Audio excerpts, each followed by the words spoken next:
बिस्मिल्लाहिर्रहमानिर्रहीम रब्बि इश्रह ली सदरी व यस्सिर ली अमरी वहलुल उक़दतम मिन लिसानी यफ़क़हू क़ौली रब्बि ज़िदनी इल्मा रब्बि ज़िदनी इल्मा रब्बि ज़िदनी इल्मा। अस्सलाम वालेकुम students, I hope you are in best state of health and iman. Class 9, date is 4 September and the day is Friday. Today it's turn of the subject biology. Today we are going to study some topics from the unit number 9 named as transport.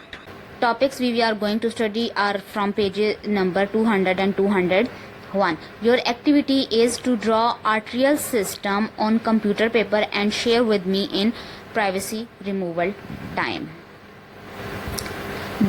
आज जो lesson हम पढ़ेंगे वो है general plan of blood vessels, जिसमें हम main arterial system पढ़ेंगे। दो होते हैं आर्टेरियल और वीनस सिस्टम। आज जो हम पढ़ेंगे वो है आर्टेरियल सिस्टम।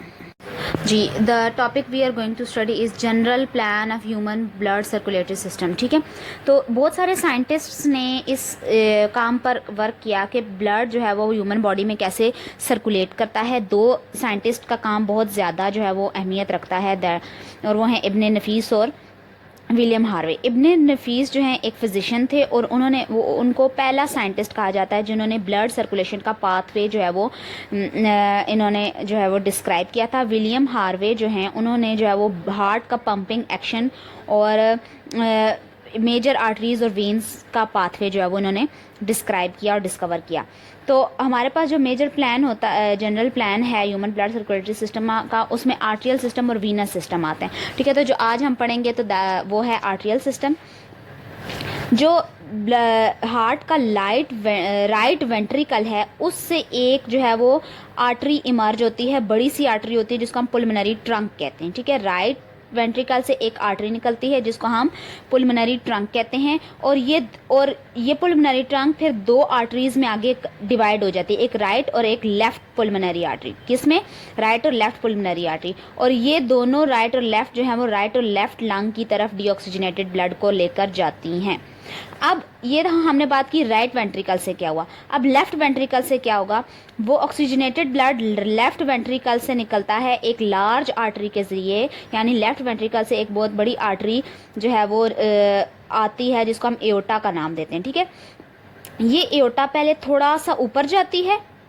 ठीक है, जब ये ऊपर जाती है मुड़कर तो इसको हम कहते हैं एओर्टिक आर्च।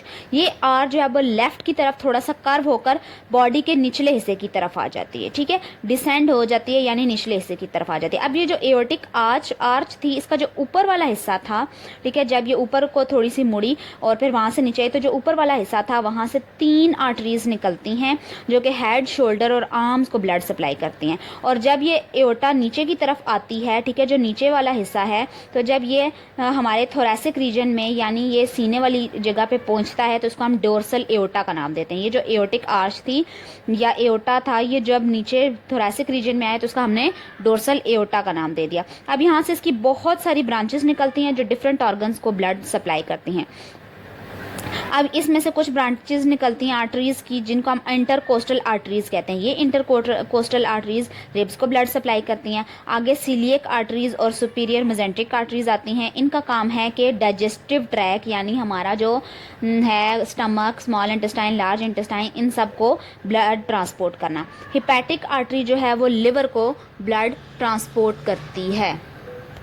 अब होता क्या है कि ये जो हिपैटिक आर्टरी थी इससे पीछे जो है वो रीनल आर्टरीज निकलती हैं। पेयर होता है रीनल आर्टरी का, 2 आर्टरीज होती हैं और ये ब्लड सप्लाई करती हैं किडनी को। ठीक है, इसी तरह फिर इस डोर्सल एओर्टा से गोनाडल आर्टरीज निकलती हैं। गोनाडल आर्टरीज का क्या काम होता है? गॉनड्स हमारी बॉडी में जो ओवरीज और हमारे पास जो टेस्टिस होते हैं उनको जो है वो ब्लड सप्लाई करना। इसके अलावा गोनाडल आर्टरीज के नीचे इंफीरियर मेजेंट्रिक आर्टरी होती है। ठीक है, इसका काम है कि हमारी बॉडी के लार्ज इंटेस्टाइन और रेक्टम को ब्लड सप्लाई करना। फिर अब यहाँ मेजेंट्रिक आर्टरी के बाद जो एओर्टा, डोर्सल एओर्टा ऊपर से आ रही थी वो डिवाइड होके 2 इलियक आर्टरीज बनाती है। डिवाइड होके जो 2 आर्टरीज बनाते हैं उनको क्या कहते हैं? Common iliac arteries. ठीक है, जो कि अब 2 कॉमन इलियक आर्टरीज बनी। ठीक है, और दोनों एक एक टांग की तरफ चली जाती है। अब जो दो कॉमन इलियक आर्टरीज हैं वो फिर से दोनों डिवाइड होती हैं internal and external iliac artery में। एक्सटर्नल इलियक आर्टरी जो है जब वो टांग में पहुंचती है ना तो वो यहाँ पर आकर फीमरल आर्टरी बन जाती है। ठीक है, यहाँ पर क्या बन जाती है, फीमरल आर्टरी। और इससे फिर जो ब्रांचेस निकलती हैं वो हमारे घुटने को, पंडली को, टांगों को, हमारी पाँव को, उसकी जो उंगलियां हैं उन सब को खून सप्लाई करती हैं। तो ये आपने यहाँ पर बेसिकली करना क्या है, एक आपने याद रखना है कि राइट वेंट्रिकल से कौन सी ट्रंक निकल रही है और उससे क्या हो रहा है। फिर आपने लेफ्ट वेंट्रिकल से बताना है कि एओर्टा निकल रही है, वहाँ से एओर्टिक आर्च बनी, एओर्टिक आर्च कैसे डोर्सल एओर्टा में कन्वर्ट हुई, फिर डोर्सल एओर्टा से आगे से कौन कौन सी आर्टरीज निकल रही हैं, ये सारा आपने जो है वो यहाँ पर याद करना है। Here we have a block. हाँ, हार्ट चैम्बर्स जो है वो जो है वो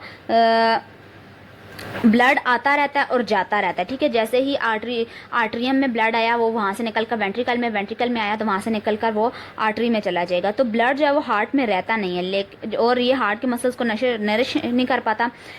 अब लेकिन हार्ट को भी तो ब्लड चाहिए ना अपने काम के लिए, अपनी नरिशमेंट के लिए, अपने नीड्स के लिए। तो हमारे पास जो कोरोनरी आर्टरीज होती हैं जो कि एओर्टा की बेस से निकलती हैं वो हार्ट के जो मसल्स होते हैं उनको ब्लड सप्लाई करती हैं। हार्ट मसल्स जो हैं वो कोरोनरी वेन्स में ड्रेन होते हैं, मतलब वो अपना ब्लड वहाँ भेजते हैं और वहाँ से वो राइट एट्रियम में जाते हैं। कोरोनरी आर्टरीज और वेन्स को हम जब वो कोरोनरी सर्कुलेशन कलेक्टिवली कहते हैं और ये सिस्टेमिक सर्कुलेशन का ही एक पार्ट है। Please do learn all the topics in this lecture carefully and do their HA on your rough register. The topic we studied today is arterial system. I hope so I have been successful in clearing all the points and concepts regarding this topic. If you find any difficulty or disparity in this topic, you can ask me freely in privacy removal time. I am there to help you. Allah Hafiz. Take care of yourself. Take care of your family. Stay home. Stay safe. Subhanakallahumma wa bihamdika ashhadu an la ilaha illa anta astaghfiruka wa atubu ilayk.